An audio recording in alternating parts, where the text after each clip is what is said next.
शिवराय ताई. जय शिवराय ताई, बोला.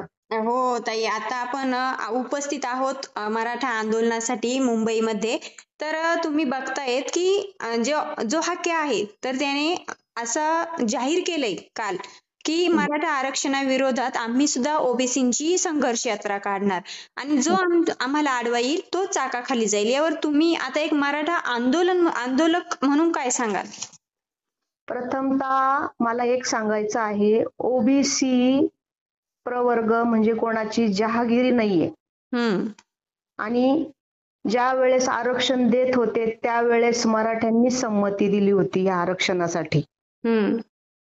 ते काय कोणाच्या मालकीचं नाहीये ताई. हो.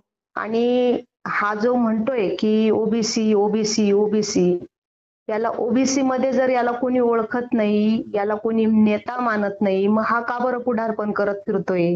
म्हणजे यांनी कोणाकडनं तरी सुपारी घेतली आहे मराठ्यांविरोधात भुकायला, म्हणून हा भुकत असतो कुत्र्यासारखा. हो. आणि ताई आपण पाहिलं तर आता आपण सुद्धा 4 ते 5 दिवसांपासून मुंबईमध्येच आहोत आणि आपल्याला हे स्पष्टपणे जाणवतंय की आपल्या गळ्यामध्ये, प्रत्येक बांधवाच्या गळ्यामध्ये भगवा रुमाल आहे आणि हा भगवा रुमाल बघून आपल्याला पाणी मिळत नाहीये की जेवण मिळत नाहीये. मग असं का होतंय? म्हणजे मराठा असणं एक गुन्हा आहे का? असं काय वाटतंय तुम्हाला? मराठा असणं म्हणजे स्वाभिमानाची गोष्ट आहे. या भगव्यामुळेच आज महाराष्ट्र टिकून आहे ताई. हो. त्यावेळेस महाराष्ट्रात जर मराठ्यांनी रक्ताचं पाणी केलं नसतं तर आज कुठलीही जात धर्म टिकली नसती. छत्रपती शिवरायांनी आज आपल्या भगव्यासाठी काय केलेले, कसं केलेले, कित्येक मावळ्यांनी आज आपलं रक्त सांडलेलं आहे. प्रथमतः मराठा म्हणजे काय? मराठा म्हणजे हा सन्मानित शब्द आहे ताई. 18 पगड जाती 12 बलुतेदारांनी मिळून हा शब्द तयार झालेला आहे. 58 लाख नोंदी यांच्या सापडलेल्या आहे.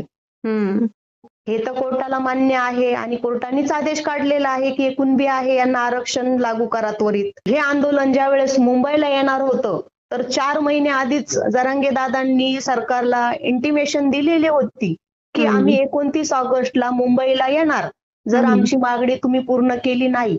मग सरकार झोपलेलं होतं का? मग सरकारने त्वरित काहीतरी उपाययोजना करून मराठ्यांसाठी तिथे सुव्यवस्था करायची होती. यांनी सुव्यवस्था तर केली नाही, उलट मराठ्यांना आतंकवादी म्हणून मराठ्यांना तशी ट्रीटमेंट देत आहात. खाण्यापिण्याचं सामान त्यांनी बंद केलं. पण हे भाऊ मराठे आहे, हे कुठं कोणापुढे झुकले नाही आणि झुकणारही नाही. मराठा बांधवांनी गावोगावातून तालुक्यातून गाड्या पाठवल्या, गाड्या. प्रत्येकाच्या घरातून 4-4 भाकरी, माता माऊल्यांनी रात्र जागून 4-4 भाकरी, मिरची पाठवली आहे आणि प्रत्येक गावातून एक गाडी रोज निघत आहे ताई. आणि आता तो साठा एवढा झालेला आहे की मराठ्यांना पुरून उरत आहे. समस्त मुंबईकरही त्याचा आस्वाद घेत आहे. त्याचबरोबर पोलीस प्रशासनालाही ते खाऊ घालत आहे. म्हणजे मराठे ही किती मोठ्या दिलाचे आहे याच्याहून हे सिद्ध होत आहे. आणि अशा मराठ्यांचा जर तुम्ही अंत बघत असाल तर मग मराठे, तुम्हाला माहिती आहे, मराठी मग वेळेवर दाखवून देतील. अजूनही सरकारने डोळे उघडावे, आमची मागणी ही पूर्ण करावी, नाहीतर मोठं वादळ येण्याची शक्यता आहे, त्याला नाकारता येत नाही. आणि जी काही घटना घडेल मुंबईमध्ये त्याला प्रशासनच जबाबदार असणार आहे. हो, कारण आपण तर शांततेच्याच मार्गाने सर्व काही करतोय. आपण जर पाहिलं, आता आपण काल जर सदावर्ती यांची बाईट पाहिली तर ते आपल्या मराठा समाजाला खूप उद्देशून बोलतायत आणि त्यावेळेस त्यांची महत्वाचं म्हणजे त्यांची पत्नी सुद्धा तेथे उपस्थित होती. तर ती सारखं त्यांना हेच सांगत होती की तुम्ही मराठा समाजाविषयी बोलताना तुमचं जीभ घसरू देऊ नका, नाहीतर हा मोर्चा आपल्या घरावरती येईल. याबद्दल तुम्ही काय सांगाल? अहो, याला गरजच काय मराठा समाजाविषयी? मराठ्यांनी याचे काय केळीचे बाग कापले आहे? हा कशाला बोंबलत फिरतोय? याला अधिकार दिला कोणी? यांनी याच्या पुरतं बोलावं ना. आणि मराठे त्यांच्या हक्काची लढाई लढत आहे, याचं पोट दुखण्याचं काहीच कारण नाही. याचा अर्थ यांनी कोणाकडनं तरी सुपारी घेतली आहे म्हणून हा मराठ्यांच्या विरोधात बोलत आहे. मुळात यालाच अक्कल नाही तर हा काय शिकवणारे मराठ्यांना? बरोबर आहे की नाही? आणि हा मूर्ख माणूस आहे.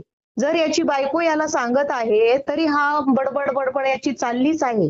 मूर्खासारखी वाह्यात बडबड करतो हा, आणि मराठ्यांना वेठीस धरून मराठ्यांचा द्वेष करतो. याच्यावर जातीवादाची केस झाली पाहिजे ताई.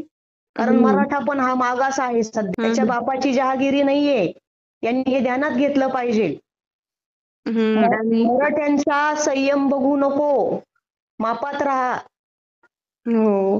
आणि आपण जर पाहिलं तर आता आपण सुद्धा या लढ्यामध्ये सामील झालेलो आहोत. आपल्याला 4 ते 5 दिवस झाले, आपणही घर सोडलेलं आहे. आणि येताना आपण जर पाहिलं तर लाखोच्या संख्येने गाड्या, माणसं तर जाऊ द्या, पण लाखोच्या संख्येने गाड्या सुद्धा येथे आलेल्या आहेत. आणि हा जो खर्च आहे, तर हाके असं म्हणतोय की मनोज जरांगे पाटलांच्या आंदोलनाला कुणीतरी रसद पुरवते. मग आता हा एवढा लाखोचा समाज गेलेला आहे, लाखोच्या गाड्या गेलेल्या आहे, मग या लाखो गाड्यांना डिझेल, त्यांच्या जेवणाची व्यवस्था ही कोणी पुरवली असेल? म्हणजे असा हा जो काही हाके आंदोलकांवरती आरोप करतोय, यामध्ये किती तथ्य तुम्हाला वाटतंय?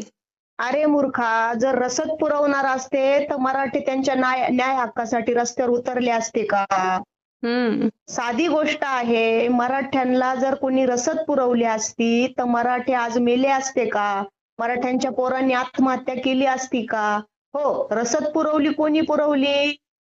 इतर जातीच्या लोकांनी. धनगर समाज, माळी समाज, अगदी मुस्लिम समाज सुद्धा पुढे आलेला आहे रसद पुरवण्यासाठी. जा त्यांना जाऊन जाब विचार, का रसद पुरवली म्हणून तुम्ही. म्हणजे हाके इथे सुद्धा राजकारण करतोय. हाकेला असं समजलं जातंय की म्हणजे मराठा समाज किंवा मराठा बांधवांमध्ये अशी आता असं वाक्य त्यांचे तोडून निघतंय की म्हणजे याला कुणीतरी आपल्या विरोधात भुंकण्यासाठी सोडलेलं आहे. हे सुद्धा, यामध्ये सुद्धा तुम्हाला काय वाटतंय? अहो, हा सुपारीबाज आहे. याला म्हणा, एक काम कर, जिथे मराठे आहे ना, मनोज दादांचं जिथे आरक्षणची मागणी आहे आझाद मैदानावरती ना, तू ये आणि तिथं येऊन बोल म्हणा. जे काय असेल ते. तू जर खरा असशील ना तर तू तिथे येऊन बोल म्हणा. मराठ्यांमध्ये येऊन बोलायचं. नुसतं माईक वरती बोलून आणि हे करून आहे ना, काही होत नाही. आणि कुणी याच्याकडे लक्षही देणार नाही आणि याचं कधी मनावर पण घेणार नाही. कारण आम्ही आमच्या अधिकाराची लढाई लढत आहोत, कोणाच्या ताटातलं मागत नाही. आणि ओबीसी आरक्षण हे काय कोणाच्या बापाची जहागिरी नाहीये. आणि लागूच मराठ्यांमुळे झालेलं आहे.